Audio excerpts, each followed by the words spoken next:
Bonjour Thierry. Bonjour. Donc Thierry Soulard, tu donc, as participé à la prochaine anthologie qui va sortir pour le Salon du Livre 2017. Donc ta nouvelle s'appelle Vague Mélodie. Oui. Et je vois que tu as des objets bien étranges avec toi. Alors qu'est-ce que c'est que ça? Alors ça, en fait, c'est une bouteille à la mer. Donc la nouvelle que j'ai écrite, en fait, tout se passe à partir d'une bouteille retrouvée dans laquelle il y a des parchemins, plusieurs parchemins, et le lecteur lit les parchemins qui ont été laissés dans la bouteille et découvre peu à peu l'histoire des personnages qui ont écrit ces parchemins. C'est vraiment une nouvelle épistolaire dans la tradition de ce qu'a fait Bram Stoker avec Dracula. Le tout premier Dracula est écrit comme ça, c'est des lettres écrites par un personnage et on découvre peu à peu ce qui se passe. Ça a été repris par nombre d'auteurs depuis, jusqu'à Jean-Philippe Jaworski dans Gagner la guerre. C'est ça, c'est un personnage qui vraiment raconte son histoire avec ses mots à lui et sous forme écrite. Et ça permet aussi de tricher un petit peu avec le lecteur, de mentir au lecteur, de jouer avec le fait que le lecteur est prisonnier du point de vue du personnage qui raconte l'histoire, puisque du coup... En fait, il y a plusieurs personnages qui ont chacun leur vision des événements, qui chacun, du coup, vont se retrouver confrontés à des événements qu'ils ne vont pas forcément comprendre de la même façon. Moi, en plus, là, c'est une histoire de pirates fantastique, avec des sirènes, différentes choses comme ça. Mais le concept de base, c'est qu'on a un équipage qui est pensé pour la chasse à la sirène, donc un équipage composé uniquement de personnes sourdes.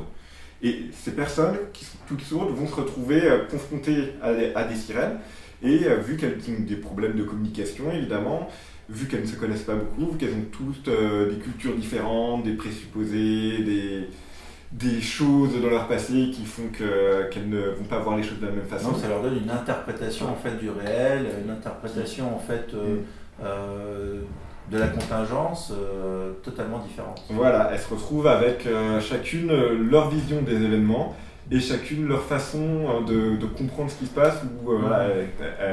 Parfois elles se mentent à elles-mêmes, elles veulent absolument que les choses se passent d'une certaine façon et donc elles comprennent les choses d'une façon. Donc c'est une à la mer finalement qui regroupe un petit peu tous ces points de vue, ces espèces de champs qui arrivent vers...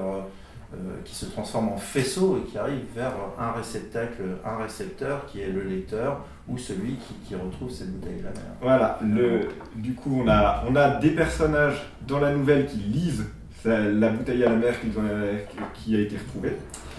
Et on a le lecteur qui est invité à faire la même chose, donc à lire les parchemins qui sont dans la bouteille, qui en plus sont des parchemins qui ont été abîmés par l'eau de mer, donc à moitié effacés. Dans la nouvelle, il y a des mots qui manquent, parce que tout simplement il y a de l'eau de mer qui a mouillé le parchemin à cet endroit-là. Donc ça permet beaucoup de jeux littéraires en fait, avec le lecteur qui doit deviner les parties manquantes, parfois c'est très simple, c'est des poésies, donc il manque la fin, il manque à chaque fois la rime, donc une fois qu'on a trouvé une fois la rime, on a toute la poésie sans problème. Parfois c'est des morceaux entiers de paragraphes où on se dit il y avait évidemment une information très importante là, et évidemment on ne l'a pas avant la fin de la nouvelle. Donc ça permet énormément de jeux comme ça sur le côté littéraire de la chose.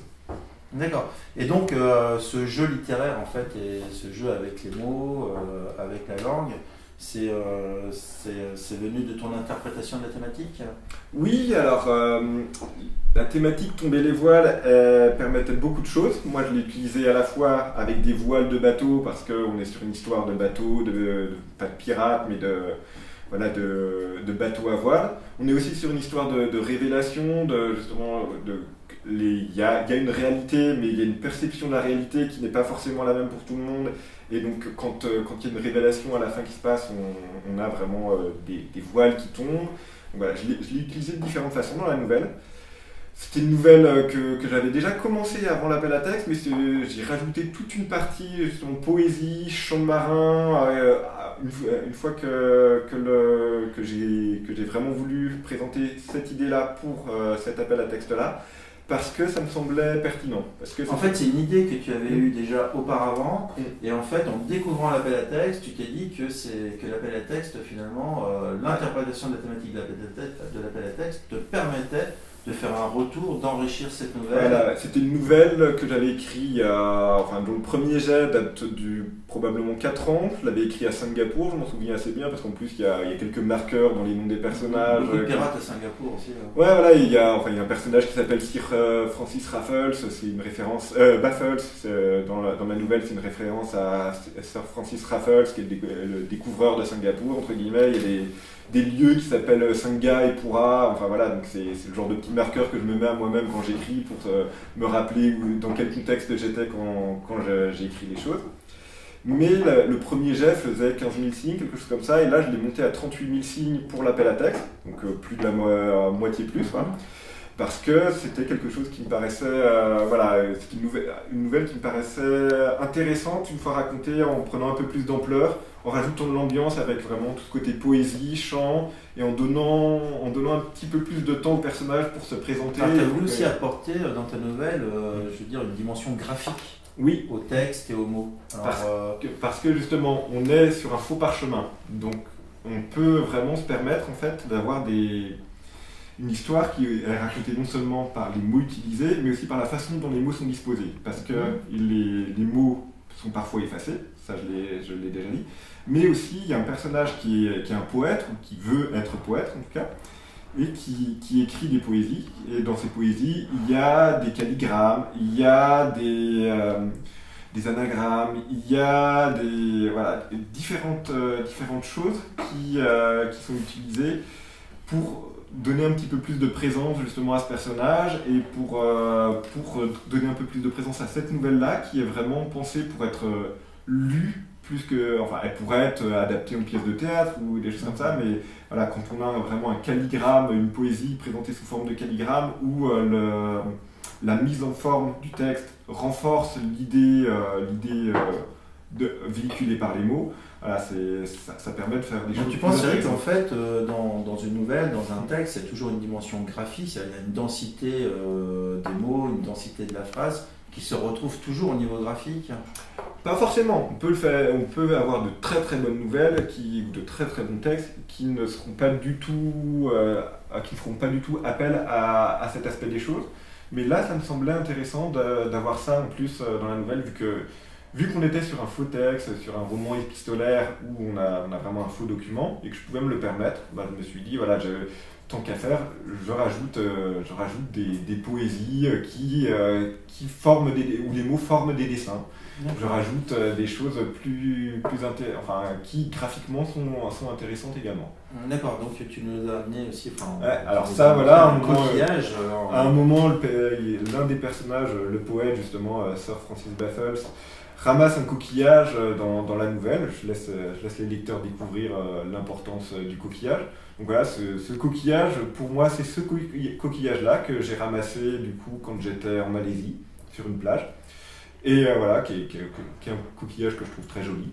Alors il n'y a pas un Bernard l'Ermite, hein? Non, il n'y a pas un habitant. Il n'y a pas d'habitant dedans, mais je l'aime bien pour son côté dual en fait. Oui. On a d'un côté un coquillage assez agressif, et quand on le retourne, on est sur quelque chose de beaucoup plus doux, beaucoup plus posé, tendre, voilà, avec des courbes, voilà, avec beaucoup moins agressif. Donc voilà, je l'aime beaucoup pour ça, parce qu'on est aussi dans cette nouvelle sur une dualité complète comme ça, où en fait on n'a que des personnages masculins, que des hommes qui racontent, et la nouvelle se pose beaucoup aussi sur la question du rapport aux femmes.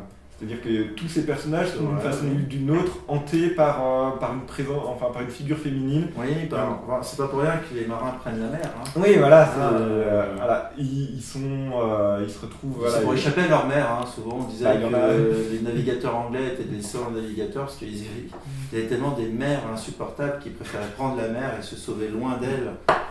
Pour l'oublier finalement. Et il y a aussi ce côté jeu de mots mer qui est facile à utiliser, qui est utilisé dans la nouvelle d'ailleurs. D'ailleurs, est-ce qu'on l'entend la mer, l'appel de la mer à l'intérieur? Je ne sais pas, est-ce que je l'entends?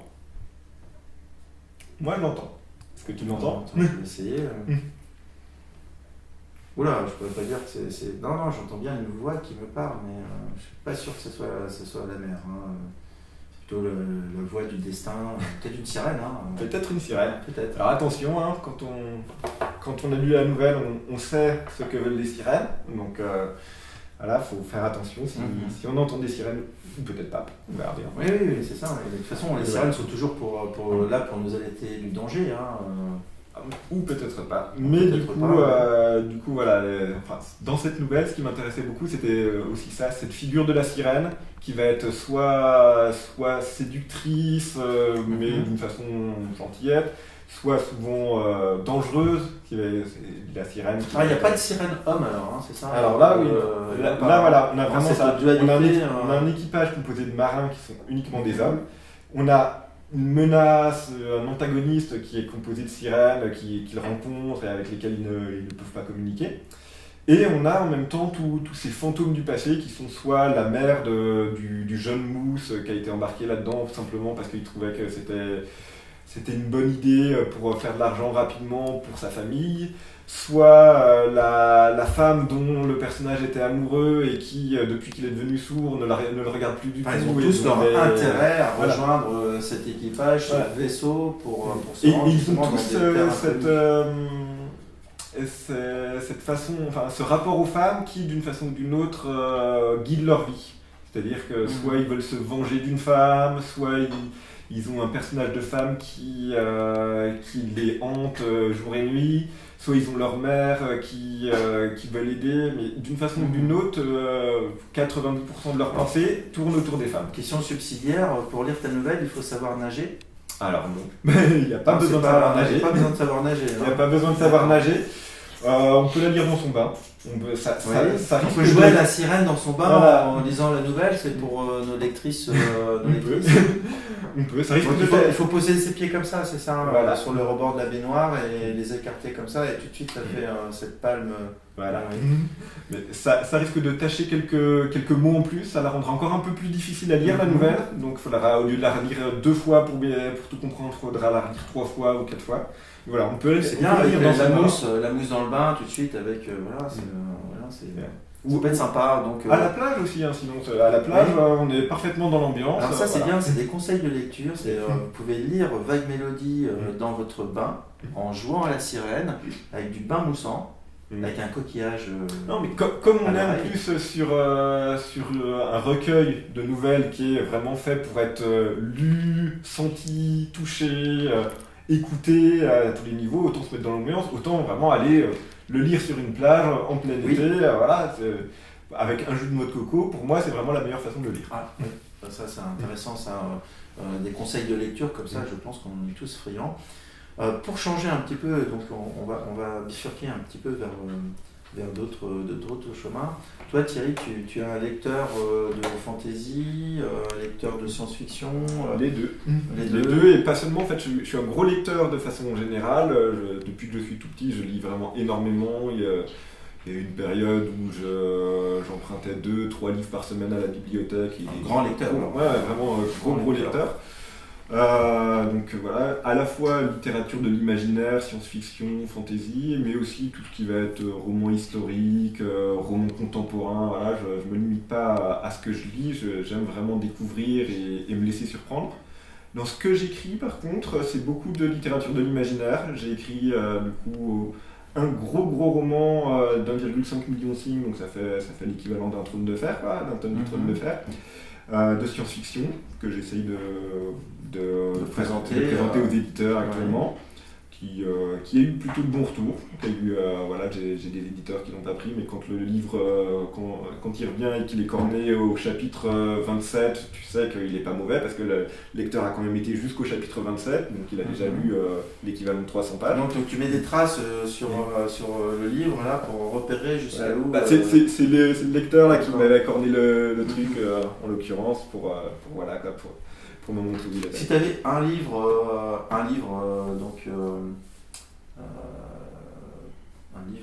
que tu as lu qui justement t'a amené le plus d'émotions, ce serait lequel? Alors récemment, ça serait le Trône de Fer, très clairement, A Song of Ice and Fire en anglais du coup, parce que c'est un livre que tout le monde connaît maintenant grâce à la série Game of Thrones. Mais quand on le lit, relit, comme moi je l'ai lu vraiment je ne sais combien de fois, tous les tomes, c'est des gros tomes, mais c'est vraiment un livre qui a différents niveaux de lecture, avec des personnages qui ne, pareil, comme dans la nouvelle en fait, ne savent pas forcément tout ce qui se passe autour d'eux, ont chacun leur interprétation des faits, mais qui sont simplement leur perception de la réalité, qui n'est pas la réalité de façon objective. Et en plus, il y a énormément de choses en VO, en anglais, énormément de jeux de mots à comprendre, énormément de choses qui demandent à faire appel. Tu aimes t'amuser, tu aimes que le texte t'amuse en même temps, qui est vraiment un travail sur le langage. Ouais, un jeu avec le lecteur, en fait, là, c'est vraiment, pour moi, le Trône de Fer, c'est vraiment un livre qui fait énormément appel à l'intelligence du lecteur, parce que le lecteur va le lire la première fois à fond pour connaître le destin des personnages et savoir ce qui se passe. Mais en relisant une deuxième, une troisième fois, il y a énormément de choses de références, de petits détails dans l'arrière-plan qu'on n'avait pas vu avant, et qu'en fait on se rend compte que ce personnage-là qui nous avait paru totalement anecdotique, en fait c'est un personnage qu'on voit après et qui est super important. Il y a toute une partie jeu de piste également dans le Trône de Fer, vu que c'est quelque chose qui est encore en cours. Du coup, on n'a pas la fin, on n'a pas les solutions de bon nombre d'énigmes, donc on peut imaginer nos propres solutions actuellement, et tant qu'on n'a pas la suite, on ne sait pas ce qu'il en sera. Mais quand on commence à chasser vraiment les indices littéraires qu'il y a dans le livre, on se rend compte que c'est c'est riche. Ouais, extrêmement riche. C'est dense en fait. C'est extrêmement riche, extrêmement dense, et les indices sont là. Et c'est à la fois des indices littéraires qui font appel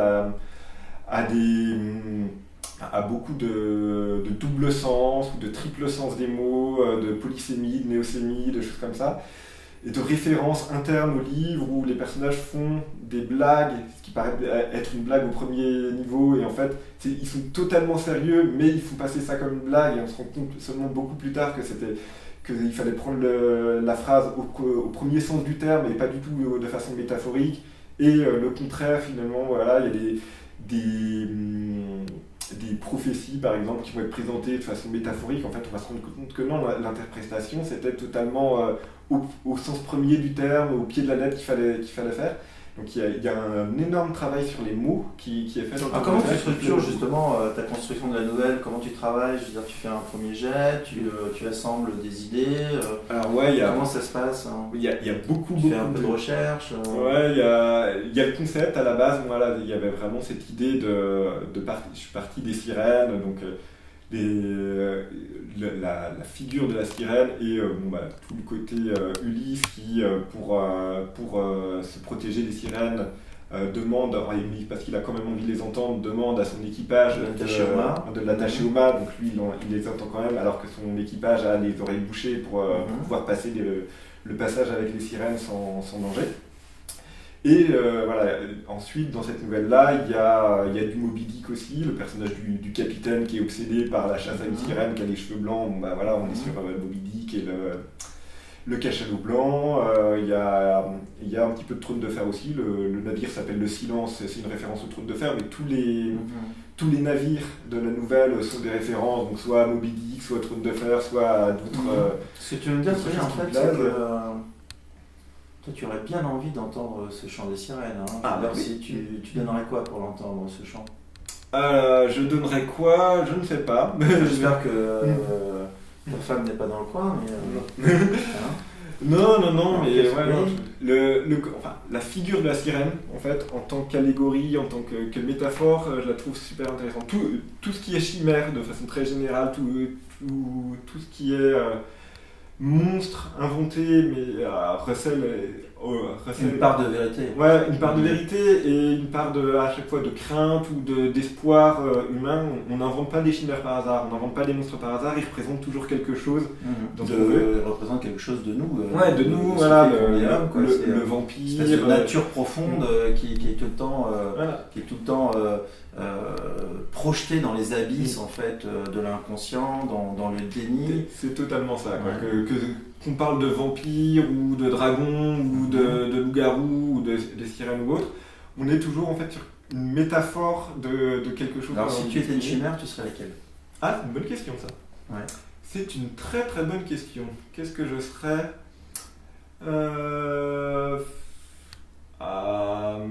Est-ce qu'il y a un nom? Je sais pas. Je sais pas. Comme ça, là, spontanément, je pense à la figure du dieu Scribe égyptien, avec une tête d'ibis et un corps humain. Comme ça, mais ouais, on va rester sur lui, je pense. Du coup, on va rester comme ça, quoi. Merci. Pour le côté scribe et humain en même temps. D'accord, oui, le scribe, le côté humain, donc oui, d'accord.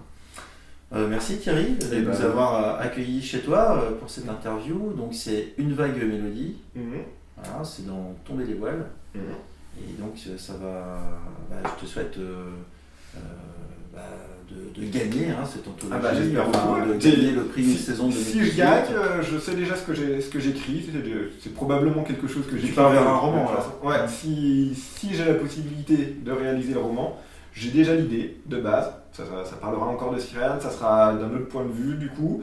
Mais il y aura encore des bateaux, il y aura encore des champs de marins, il y aura beaucoup plus si j'en ai la possibilité de. Tu vas monter un groupe de chanteurs. J'adorerais. Moi, je ne chanterai pas parce que je suis nul, mais je veux bien écrire les paroles. Faire une représentation à Saint-Malo lors du festival des champs marins. On pourrait convier comme ça une trentaine de sirènes qui feraient les chœurs. Totalement. Totalement. Pour la promo du livre, on fera ça. Voilà, c'est ça, très bien. Merci encore et puis bonne lecture pour Tomber les voiles, Une vague mélodie. Thierry Soula. Voilà. Merci beaucoup.